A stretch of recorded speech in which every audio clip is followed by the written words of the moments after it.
श्री मकर संक्रांति फलम श्री गणपतिर्जयति समभिबंध रवि शशिनम कुजम शशिसुतम सुरराज गुरुम भृगुम रविजमीश हरिम कमलासनम मकर संक्रमणम प्रभदाम्यहम तिलस्नायी तिलोदवर्ती तिलहोमी तिलोदकी तिलभुक तिलदाता चा सटतलापा विनाशका। मकर संक्रांति वाले दिन तिल को जल में छोड़ें, तिल से स्नान करें, तिल का होम करें, तिल का भोग लगावें और दान करें, तिल का ही भोजन करें। ऐसा करने से पापों का शमन होता है। स्वस्ति श्रीमन्नपति वीर विक्रमादित्य समयातीतः संवत 2082 साके 1947 माघ के महीने में कृष्ण पक्ष में 11 बुधवार के दिन अनुराधा उपरांत ज्येष्ठा नक्षत्र में रात्रि 9:29 से और कुछ पंचांगों के अनुसार 9:48 पे सिंह लग्न में गंड योग कौलभ कर्ण में भगवान सूर्य नारायण धनु राशि से मकर राशि में प्रवेश करेंगे, जिसका पुण्यकाल दूसरे दिन 15 तारीख को सुबह 7 बजे तक उत्तम स्नान, 12 बजे तक मध्यम और 2 बजे तक अधम स्नान और दान का महत्व रहेगा। दान पुण्य पूजा पाठ दिन भर कर सकते हैं। धनु राशि से मकर राशि पर जाने के लिए भगवान सूर्य नारायण ने वराह वाहन यानी शूकर पे बैठ के जा रहे हैं।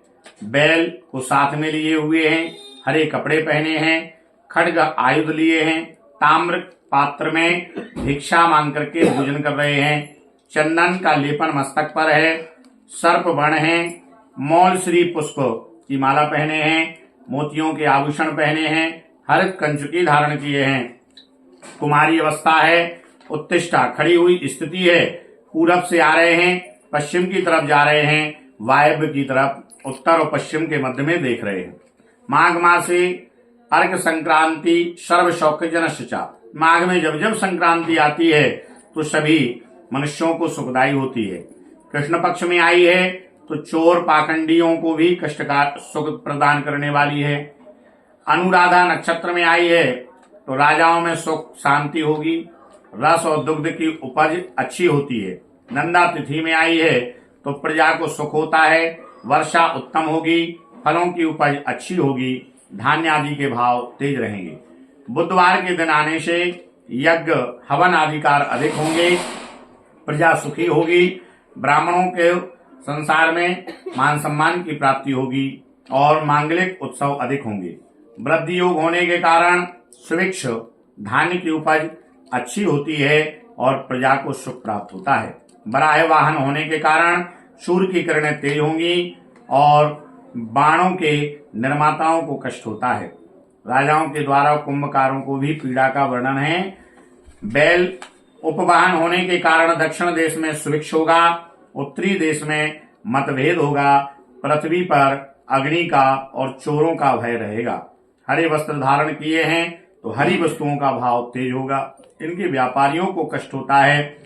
चंदन लेपन के कारण जो चंदन के वृक्षों को काटते हैं उनको कष्ट होता है। पुष्प बकुल का पुष्प धारण किए हैं तो बकुल पुष्प में टिड्डी लगने से उनको भी नुकसान होता है। भोजन भिक्षुक भिक्षा मांग करके कर रहे हैं तो सामर्थ्यवान और वैरागियों को भी कष्ट होता है। खड्ग धारण किए हैं तो जो दंडी स्वामी होते हैं, दंड से जो शस्त्र धारण करते हैं उनको भी कष्ट होता है। सर्प वर्ण है तो वायुमंडल में विचरण करने वाले भूत प्रेत को कष्ट होता है। यौवन अवस्था है तो जो यौवन अवस्था में प्रवेश कर रहे हैं उनको भी कष्ट होता है। चांदी और मोती इनके भाव बढ़ेंगे। मोती जिन समुद्र तटीय स्थानों पर प्राप्त होते हैं, इनका जो व्यापार करते हैं उनको भी कष्ट बताया गया है। और पश्चिम की तरफ जाने से यवनों की मृत्यु बताई है।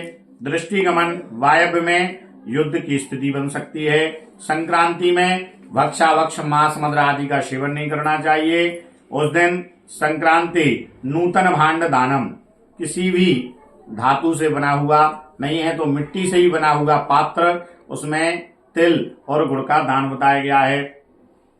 दोष क्या है? रवि संक्रमणे प्राप्ते ना स्नायाति अस्तु मानवा सप्त जन्म भवेद रोगी दरिद्रः सप्त जन्मशु। उस दिन जो स्नान नहीं करता है उसको 7 जन्मों तक दरिद्र होने का फल प्राप्त होता है।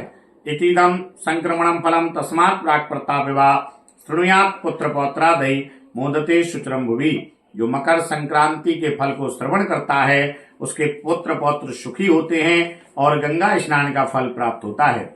यहाँ फल के बारे में बताया गया है। मेष राशि को कष्टप्रद है, इनको यात्रा से बचना चाहिए। वृष राशि वालों को सम्मानप्रद है, 8 लाभ 5 खर्चा है। मिथुन राशि वालों को संकटप्रद है, इनको भी यात्रा से बचना चाहिए, इनको 14 लाभ 2 खर्च है। कर्क राशि वालों को 8 लाभ 14 व्यय है, लेकिन इनको ज्ञानप्रद है। सिंह राशि वालों को 11 आय 11 व्यय है, इनको कलहप्रद है। कन्या राशि वालों को जय लाभ है, 14 लाभ 2 व्यय है।